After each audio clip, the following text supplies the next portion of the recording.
Today you're going to learn about the three subtypes of narcissism: closet, devaluing, and exhibitionistic narcissism. For over 12 years, I've been a licensed professional counselor and relationship expert in private practice in Boulder, Colorado, and my practice is grounded in the science of what makes relationships work. Today you're going to learn about the hidden forms of narcissism that even mental health professionals miss. If you like the relationship tips and couples advice that you're learning here, please remember to subscribe to my YouTube channel right now. Just click on the subscribe button right here. And if you're enjoying this video, please give it a like and share it.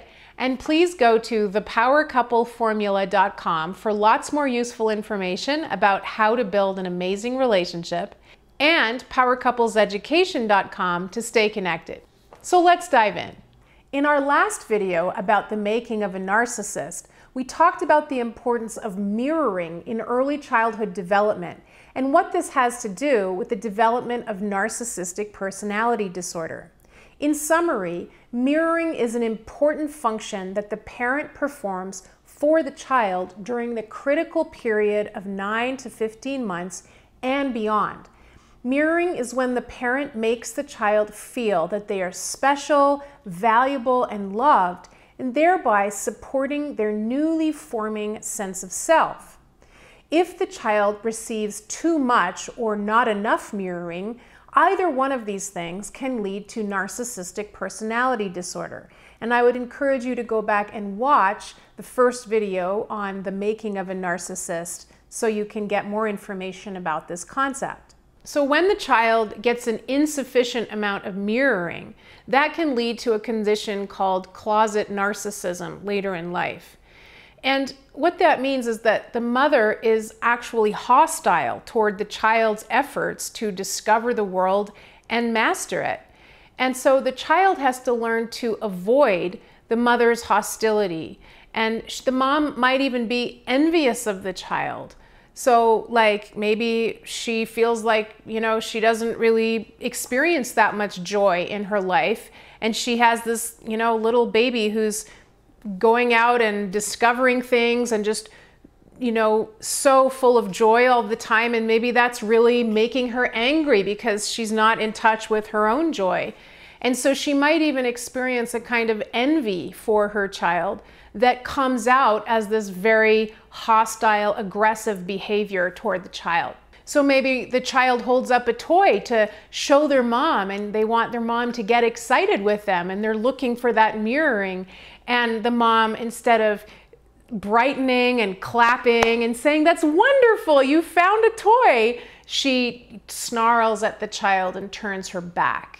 Or another kind of thing that could happen is like an overt attack by the mother on the child, where the mom is just constantly saying no, just constantly, pulling toys out of the child's hand, or, the child wants to go and climb up on a piece of furniture, and instead of sort of gently redirecting them, the child gets spanked.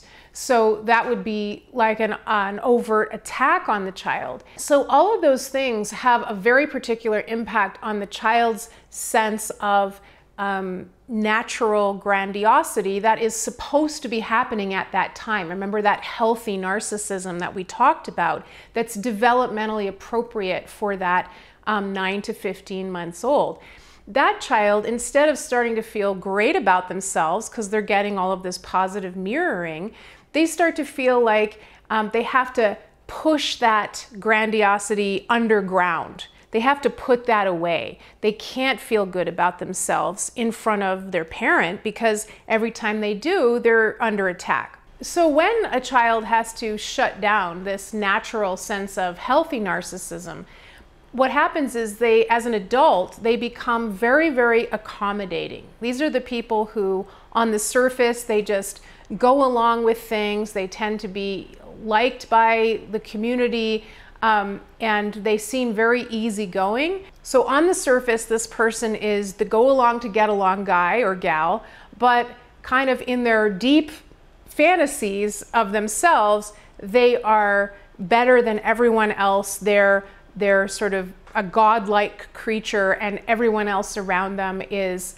is undeserving, and they have no empathy or compassion for other people. So that's what happens with closet narcissism. And closet narcissists aren't overtly destructive or abusive the way you see with exhibitionists, for example. A lot of the way they operate is done under the table in ways that are much, much harder to see. When we talk about narcissism, we're generally thinking of what we're going to find as what we call the exhibitionistic narcissism, or the grandiose kind of narcissism, where, you know, a character like Don Juan or Donald Trump, for that matter, you know, like the fast living, very high energy, drives a fast car, you know, likes to live fast, and lots of women. And so that's the sort of a certain kind of narcissism. That's the one that's most commonly talked about. But in addition to this closet form, we also have what's called the devaluing narcissist. And that's a more rare kind. But again, this type of narcissism develops in a child who grows up in a family where they are met with so much hostility and so much aggression from the parent as they're trying to move out into the world and you know, become their own person, that they don't really develop a grandiose sense of self at all. Their sense of self becomes impaired, and they relate to other people as these very harsh others who are basically trying to persecute them, because that's how they felt when they were at that very tender age. So people with the devaluing kind of narcissistic personality disorder tend to be paranoid individuals because they suffered from so much abuse, neglect, misattunement, and almost a continuous kind of attack on their sense of self that was just trying to come out and develop when they were very little.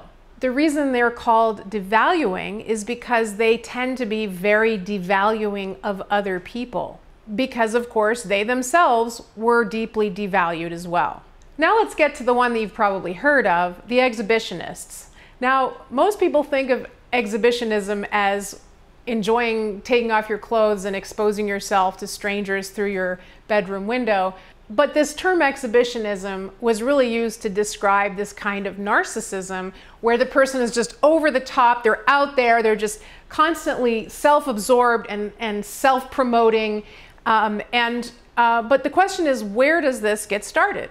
As we said earlier, in certain families, the child is given the message that they are God's gift to humanity. It's not just that their natural, developmentally appropriate, healthy narcissism is being mirrored. They're being given the message that they are the greatest, they are the best, they could do no wrong. In this situation, the parent may protect the child from any sense of failure at all by making sure that they never fall down, they don't have to share toys, they can hit other children without their parents saying that this isn't okay or setting any kind of boundaries. The parent treats their child like they're king of the world. The child who's experiencing that normal, healthy narcissism at that stage doesn't learn that there are any limits on their behavior. So they learn that they can treat others however they want. They can do whatever they want, and no one's going to stop them.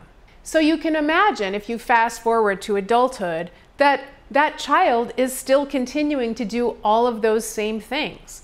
They put themselves first, they have a lack of empathy and concern for other people and their needs, and they're completely self-absorbed. Imagine the amount of stress that a child must be under when they feel like they have to constantly live up to the parents' expectation of them, that they are the greatest. Because all children have lots and lots of needs. All children get sad and have temper tantrums and can't hold it together and can't figure out how to do things and are emotionally very dependent. But in that kind of family, all of those needs need to be suppressed because the child needs to live up to that idealization from the parent. Often people with this exhibitionistic form of narcissism have almost a kind of manic energy where they're just go, go, go, go, go 24/7. Their energy just runs very, very high because you can imagine that they've had to try and keep up with these expectations from the time they were very, very small. It's almost like their whole nervous system is geared to amplify themselves and go after those positive reactions from others, while at the same time they actually don't care about what others think and how others feel. So they're just looking for that quick burst of positive feedback. They're not actually concerned with how their behavior is affecting other people. Here's the thing about families that produce this exhibitionistic form of narcissism in the child. Even though on the surface, the parent seems like they just think their child is God's gift to humanity, on a deeper level, that parent is often being cold and exploitative to their child. They take advantage of their child to support their own sense of self. The parent might say to themselves, look at my child. He learned Chinese at the age of 3 and he can already ride a 2-wheeler. He's so much far ahead of everybody else in the neighborhood. And that makes me feel good as a parent. I'm the bomb. The child knows that they aren't really that amazing. They know that they can't possibly live up to their parents' standard. But they can't admit that or show any weakness or vulnerability because their parent wouldn't approve. So they learn to hide any sense of weakness, their feelings, especially vulnerable emotions like pain, sadness, or guilt. They hide these things so deep inside that they disconnect from these vulnerabilities altogether. The child also has to learn to protect the mother from the fact that she's not being empathic toward the child. The child doesn't want their mother to feel bad that they aren't providing the soothing and the comfort that the child needs. After all, the child's job is to protect the parent's self-esteem. So the child learns not to show that vulnerability and to portray an image of invincibility that the parent wants to see. It's important to understand that these dynamics are going on so early in the child's development, remember 9 to 15 months, that children are not aware that all of this is going on. It's not like they could articulate, oh, you know, I really got used by my mother to support her self-esteem and I felt like I had to live up to her expectations and that made me feel so bad about myself, but I couldn't show that. That's not the kind of insight that a child would ever have, obviously, because they're so little. It's only when people go to therapy as adults that hopefully they start to understand some of the inner workings that were going on during that time. But fast forward to adulthood again, and you can see that nothing has changed with that child. That child, who is now an adult, continues to act with the same level of total self-absorption in their own body, in their functioning, in their toys, their gadgets, their cars, their objects, and their personal goals that they had when they were an infant. If that child had been provided with the appropriate level of support as an infant, and someone had helped them to experience their natural disappointments in a way that wasn't overwhelming to them, then they would have been able to trade in that healthy narcissism for an awareness that the world has limits, that they're not Superman, they can't just do whatever they want all the time, and they have to negotiate their own needs with those of the people around them. And they would have learned to be empathetic towards other people because somebody would have first been empathetic toward them.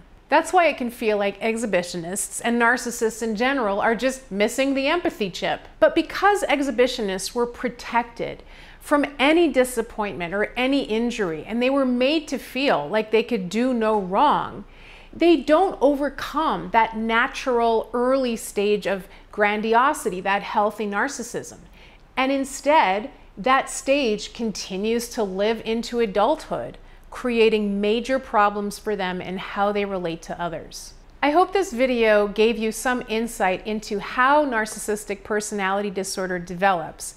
And None of this is an excuse for being abused or neglected if you're in a relationship with someone who has narcissistic personality disorder or who you suspect may have it. But hopefully this understanding about the early development that leads to NPD can give you some understanding and relief. I hope this video has been useful in helping you understand the different forms of narcissism. Now let's hear from you. Do any of these 3 subtypes of narcissism sound familiar to you when you think about the people in your life who you believe may be suffering from this condition? If so, which of these 3 subtypes sounds the most familiar? Leave me your comments below. I look forward to reading them and seeing you in the next video.